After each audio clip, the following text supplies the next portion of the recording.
और इस वक्त एक और बड़ी जानकारी सामने आ रही है। सीएम भूपेश बघेल दिल्ली पहुंच चुके हैं। लखनऊ से दिल्ली पहुंच चुके हैं मुख्यमंत्री भूपेश बघेल। दिल्ली में आज एक बड़ी बैठक होनी है। आप जानते हैं दूसरी लिस्ट को लेकर मंथन इस बैठक में होना है। बड़ी बात यह कि कल दिल्ली नहीं पहुंच पाए थे। देर रात काफी ज्यादा स्थिति खराब हुई मौसम की। सुबह लखनऊ में प्लेन लैंड करवाया गया क्योंकि फ्यूल खत्म हो गया था, रिफिल करा। उसके बाद जैसे ही मौसम सामान्य हुआ फौरन लखनऊ से दिल्ली के लिए रवाना हुए। बड़ी बात यह कि आज बहुत महत्वपूर्ण बैठक है। मुख्यमंत्री भूपेश बघेल का यहां पर पहुंचना बहुत जरूरी था। ये जानकारी अब सामने आ रही है। सीएम भूपेश बघेल पहुंच चुके हैं दिल्ली। कांग्रेस में अगले लिस्ट को लेकर कुल मिलाकर मंथन की स्थिति हम देख पा रहे हैं। छत्तीसगढ़ कांग्रेस की तरफ से लिस्ट कब तक जारी होगी ये नहीं कहा जा सकता, लेकिन बैठक में कहीं ना कहीं सहमति बनाने की कोशिश जरूर होगी। सही कि अशरफ हमारे साथ फोन लाइन पर जुड़ रहे हैं। अशरफ, आ चुके हैं कुल मिलाकर सीएम भूपेश बघेल, आगे क्या कुछ होना है? अभी भूपेश बघेल लैंड हुए हैं और वो सीधे यहाँ से हमारा छत्तीसगढ़ भवन पहुंचेंगे। वहाँ कुछ देर रुकेंगे, लंच कर सकते हैं और उसके बाद फिर वो कांग्रेस के वॉर रूम यानी 15 GRG आएंगे। यहाँ पर मीटिंग होगी और उसमें जो बची हुई सीटें हैं उस पर चर्चा की जाएगी। खासकर जो जगदलपुर की एक सीट बची हुई है जहाँ पे प्रथम चरण में मतदान होना है, तो वहां से किसको उम्मीदवार बनाया जाए उस पर चर्चा की जाएगी, उस पर एक राय बनाई जाएगी। और बाकी जो सीटें हैं उन पर भी कोशिश की जाएगी कि पैनल के बजाय एक एक नाम तय कर लिया जाए। और इस बैठक में छत्तीसगढ़ के तमाम बड़े नेता, मुख्यमंत्री भी रहेंगे, उप मुख्यमंत्री टी.एस. सिंहदेव रहेंगे, चरणदास महंत होंगे, कुमारी शैलजा होंगी, अजय माकन होंगे और हो सकता है कि कांग्रेस की राष्ट्रीय महासचिव प्रियंका गांधी भी आ सकती हैं यहाँ पे।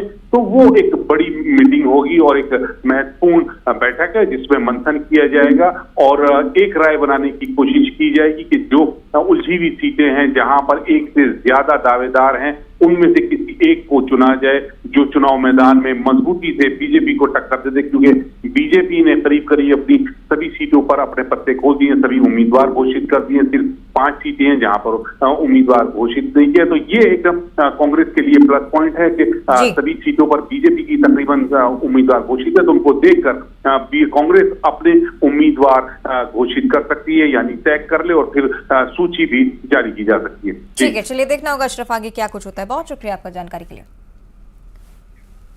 आगे बढ़ते हैं, चुनाव से जुड़ी अगली बड़ी जानकारी। आज दिल्ली में Madhya Pradesh BJP core group की भी बैठक होनी है। जेपी नड्डा के आवास पर यह बैठक बुलाई गई। आपको बताएं कि बीजेपी के आला नेता इस बैठक में शामिल होने वाली हैं।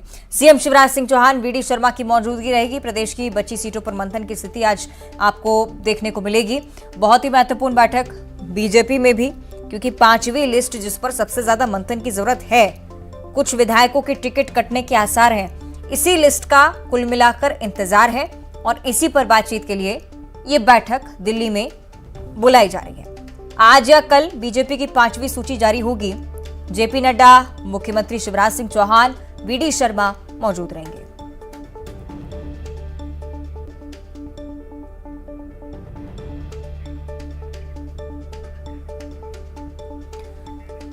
सीधे आपको दिल्ली लिए चलते हमारे सहयोगी पवन हमारे साथ जुड़ चुके हैं। पवन, ये माना जा रहा है कि 5वीं लिस्ट में कुछ और झटके लग सकते हैं, क्योंकि इससे पहले कमजोर सीटों और ज्यादा सशक्त सीटों पर ऐलान हुआ नामों का। इस बार 5वीं लिस्ट में क्या कुछ होने वाला है, किस तरह की चर्चाएं इस बैठक को लेकर है?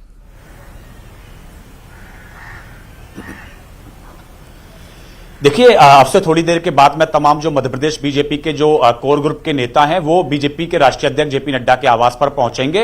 अभी वो रास्ते में मध्य प्रदेश से तमाम नेता पहुंच रहे हैं दिल्ली पहुंचने के बाद बीजेपी के राष्ट्रीय अध्यक्ष जेपी नड्डा के आवास पहुंचेंगे और वहां मध्य प्रदेश कोर ग्रुप की बैठक होगी। अब तक अगर बीजेपी की बात करें तो तकरीबन 136 सीटों पर बीजेपी ने अपने उम्मीदवारों की घोषणा कर दी है। 94 सीटें बची हुई हैं जिस पर बीजेपी अभी और मंथन करने वाली है।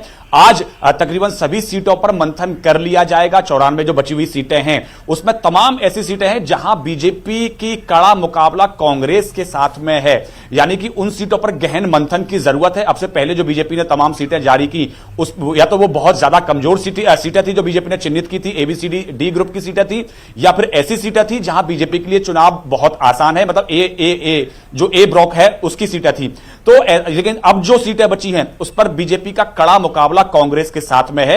इसलिए तमाम पिछले दिनों से, चाहे मध्य प्रदेश की बात करें या दिल्ली में बात करें, तमाम सीटों पर मंथन लगातार चल रहा है। आज भी बीजेपी के तमाम जो बड़े नेता हैं बीजेपी के राष्ट्रीय अध्यक्ष जेपी नड्डा के आवास पर जुटेंगे और वहां उन सीटों पर मंथन किया जाएगा गहन, जिसमें जो चुनाव प्रभारी हैं बीजेपी के मध्य प्रदेश के भूपेंद्र यादव रहेंगे, उनके साथ में अश्विनी वैष्णव जो सह चुनाव प्रभारी हैं, उसके बाद प्रदेश प्रभारी जो हैं संगठन के पी मुरलीधर राव, गृह मंत्री अमित शाह भी बैठक में शामिल हो सकते हैं, बीजेपी के अध्यक्ष जेपी नड्डा रहेंगे ही बैठक में। तो तमाम जो नेता है उस पर गहन मंथन करेंगे, किस तरह से एक एक सीट को चिन्हित किया जाएगा, एक एक सीट के बारे में गहनता से मंथन किया जाएगा और उसके बाद में अगले 2 या 3 दिन के अंदर बीजेपी केंद्रीय चुनाव समिति की बैठक होगी और उस चुनाव समिति की बैठक में उस लिस्ट पर फाइनल मोहर लगा के आगे के नामों को जारी कर दिया जाएगा। लेकिन उससे पहले आज एक बहुत बड़ी बैठक कोर ग्रुप की है, जिसमें जो तमाम बची हुई सीटें हैं उसमें बीजेपी एक एक सीट पर बहुत गहनता से मंथन करने वाली है। आप ठीक कह रहे हैं कि मंथन तो होना है, लेकिन वहां पर जो हलचल चल रही है, क्या उसके अकॉर्डिंग आपको लगता है कि इसमें अभी और वक्त लगने वाला है?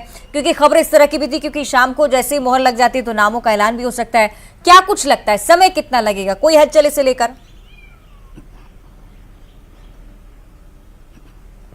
देखिए, आज तो नामों का ऐलान नहीं होगा क्योंकि आज सिर्फ कोर ग्रुप की बैठक है। कोर ग्रुप की बैठक में जो नामों पर पूरा चर्चा हो जाती है, कुछ सीटों में सिंगल नाम तय हो जाते हैं, कुछ सीटों पर पैनल तैयार होते हैं 2-2, 3-3 नामों के, फिर वो बीजेपी केंद्रीय चुनाव समिति की बैठक में जाती है। हालांकि अभी केंद्रीय चुनाव समिति की बैठक की तारीख तय नहीं हुई है, लेकिन यह माना जा रहा है अगले 2 से 3 दिन के अंदर बीजेपी केंद्रीय चुनाव समिति की बैठक हो सकती है दिल्ली में। उस बैठक के बाद में जो लिस्ट है, 5वीं सूची है बीजेपी की, वो अपनी 5वीं सूची बीजेपी कभी भी जारी कर देगी उस बीजेपी केंद्रीय चुनाव समिति की बैठक के बाद में। तो आज तो लिस्ट कोई जारी नहीं होगी, लेकिन अगले 2 से 3 दिन के बाद में बीजेपी अपनी मध्य प्रदेश को लेकर अगली सूची जारी कर सकती है। चलिए, यानी कि समय लग सकता है। बहुत शुक्रिया आपका पवन इस पूरी जानकारी के लिए। आगे बढ़ते हुए रायपुर से अगली बड़ी खबर आपको बताएं। बीजेपी आज तीसरी लिस्ट जारी करने की तैयारी में, 5 सीटों पर उम्मीदवारों का ऐलान बीजेपी की तरफ से हो सकता है। ये अपने आप में एक बहुत बड़ी जानकारी है। बीजेपी छत्तीसगढ़ में पूरी तरह से चुनावी मोर्चे पर डटी हुई। इससे पहले लिस्टों का ऐलान, तमाम प्रत्याशी जो कि जमीनी स्तर पर प्रचार प्रसार के लिए निकल भी चुके हैं, लेकिन बीजेपी की आज तीसरी लिस्ट, 5 सीटों पर उम्मीदवारों का ऐलान। हालांकि विधानसभा सीटों की संख्या छत्तीसगढ़ में मध्य प्रदेश के मुकाबले कम है, इसलिए बारी बारी कर प्रत्याशी उतार रही है बीजेपी। 5 सीटों पर 5 नामों का ऐलान बीजेपी की तरफ से आज हो सकता है। ये माना जा रहा है कि जैसे जैसे सहमति बनती जा रही है, वैसे वैसे जल्द से जल्द प्रत्याशियों को बताने का काम भी चल रहा है, जिससे जमीनी स्तर पर उतरकर प्रत्याशी जनसंपर्क कर सके, समर्थन अपने लिए जुटा सके। आज वो दिन हो सकता है जब तीसरी लिस्ट बीजेपी की तरफ से छत्तीसगढ़ में सामने आए। केंद्रीय नेताओं के दौरे भी इसी ओर इशारा करते हुए कि गंभीर है ये पूरा मुद्दा, छत्तीसगढ़ बीजेपी के लिए परिवर्तन लाना है, संकल्प ले चुके हैं और इसी के चलते युद्ध स्तर पर काम लगातार चल रहा है। 5 सीटों पर उम्मीदवारों का ऐलान संभव है। और इसी सिलसिले में छत्तीसगढ़ बीजेपी के लिए एक और महत्वपूर्ण दिन 20 अक्टूबर का रहेगा। छत्तीसगढ़ के दौरे पर केंद्रीय गृह मंत्री अमित शाह एक बार फिर से आ रहे हैं। जगदलपुर और कोंडागांव में चुनावी सभा करेंगे। आदिवासी वोटरों को साधने की कवायद होगी। 16 अक्टूबर को राजनांदगांव में खास आयोजन था। कल ही आपने देखा अमित शाह पहुंचे थे राजनांदगांव में। रमन सिंह ने नामांकन जब भरा तब उनके साथ लगातार मौजूद थे। 4 दिन में अमित शाह का ये दूसरी बार छत्तीसगढ़ आना, ये बताता है कि गंभीरता काफी ज्यादा। 12 सीटों पर बीजेपी का फोकस है। बस्तर संभाग सत्ता की चाबी जिसे आप कहते हैं। 4 दिन में अमित शाह दूसरी बार छत्तीसगढ़ पहुंचेंगे।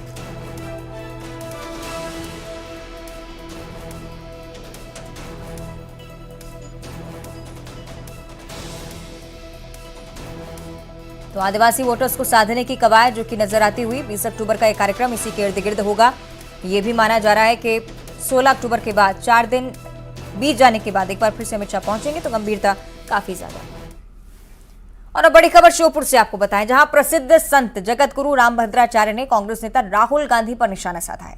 कहा है कि राहुल गांधी को कुछ नहीं आता, राहुल को भारतीय संस्कृति की जानकारी नहीं है, वो जय श्री राम की बजाय जय सिया राम बोलते हैं।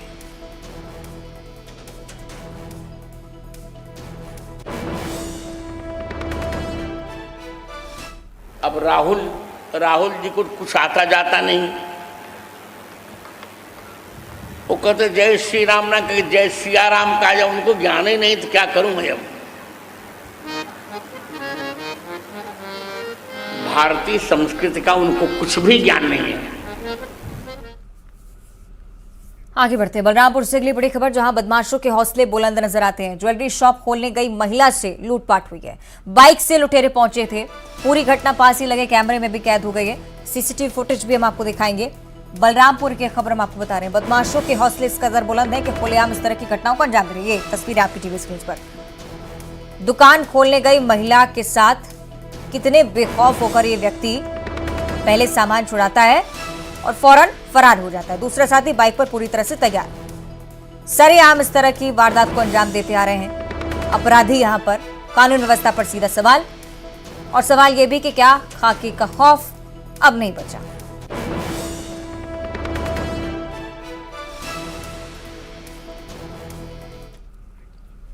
आगे बढ़ते हुए बात बालोद की कर लेते हैं, जहां चलती गाड़ी में अचानक से भीषण आग लग गई। धू धू कर पूरी कार जलने लगी। जलने की गंध पर गाड़ी से लोग उतरे। कोतवाली थाना इलाके की पूरी घटना है। कुछ लोग इस कार में सवार थे जब ये घटना हुई। थोड़ी देर बाद पता चला कि कार में आग लग गई है। उसके बाद इस गाड़ी से नीचे उतरे। तस्वीरें आप देखिए। बालोद की घटना अक्सर ओवर हीटिंग के चलते या शॉर्ट सर्किट के चलते ऐसा होता है। हालांकि इस घटना में क्या कुछ वजह रही यह अभी तक स्पष्ट नहीं हुआ है। बालोद की तस्वीरें। अचानक से कार में आग लगी। बड़ी बात यह कि जो लोग इस कार में सवार थे वो पूरी तरह से सुरक्षित हैं।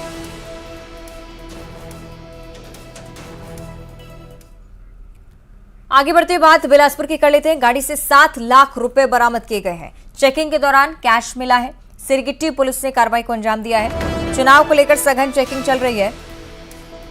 कुछ ऐसी चीजें जो कि फ्रीबीज के तौर पर बांटने के लिए इधर उधर की जाती हैं, जब हिसाब नहीं मिलता उनका तब पुलिस इन्हें जब्त कर लेती है। यही हुआ है इस मामले में। आचार संहिता लगी हुई है। इसी दौरान पुलिस की तरफ से एक बार फिर से बड़ी कार्रवाई। 7 लाख रुपए कैश जब्त किए गए हैं। ड्राइवर ने हिसाब नहीं दिया, संदिग्ध पाया गया इसे, और उसके बाद पुलिस ने इस बैग को जो रुपयों से भरा हुआ था जब्त कर लिया है। तो ये बड़ी कार्रवाई बिलासपुर में देखने को मिली है। न्यायधानी 7 लाख कैश बरामद हुआ है। चेकिंग के दौरान कैश बरामद किया गया। चुनाव को लेकर चेकिंग चल रही है। आचार संहिता का उल्लंघन ना हो इसकी पूरी कोशिश होती है, इसलिए चेकिंग भी चलाई जाती है। आचार संहिता के दौरान या आम चुनाव में भी आप फ्रीबीज के तौर पर जनता को लुभाने के लिए सब नहीं करते हैं। सहयोगी उमेश हमारे साथ जुड़ रहे हैं। उमेश, क्या जानकारी इस पूरी कार्रवाई को लेकर? देखिए आचार संहिता लगने के बाद लगातार जो पुलिस है वो कार्रवाई कर रही है। इसी कड़ी में 2-3 दिनों से लगातार पुलिस जो है वो बॉर्डर और जो जिले में अलग अलग जो चेक पॉइंट बनाए गए हैं वहां पर लगातार कार्रवाई कर रही है, जिसमें हमने देखा कि लाखों रुपए जो कैश है वो बरामद किए जा रहे हैं। जब इसकी जानकारी संबंधित व्यक्ति से पूछी जाती है तो वैध दस्तावेज नहीं होने की वजह से उन पर धारा 102 के तहत उन तमाम जो रकम है उनको जब्त किया जा रहा है। अगर जिले की बात करें तो जिले में एक हफ्ते में 1,35,00,000 रुपए अब तक के पुलिस ने जब्त कर लिया है। इसके साथ ही सोने चांदी के जेवर समेत जो बर्तन साड़ी है वो अत्यधिक मात्रा में पुलिस ने जब्त किया है। फिलहाल पुलिस जो है वो लगातार कार्रवाई कुल मिलाकर बहुत बड़े स्तर पर कार्रवाई उमेश चल रही है। बहुत शुक्रिया आपका जानकारी के लिए। और इसी के साथ बुलेटिन में इतना ही। नमस्कार।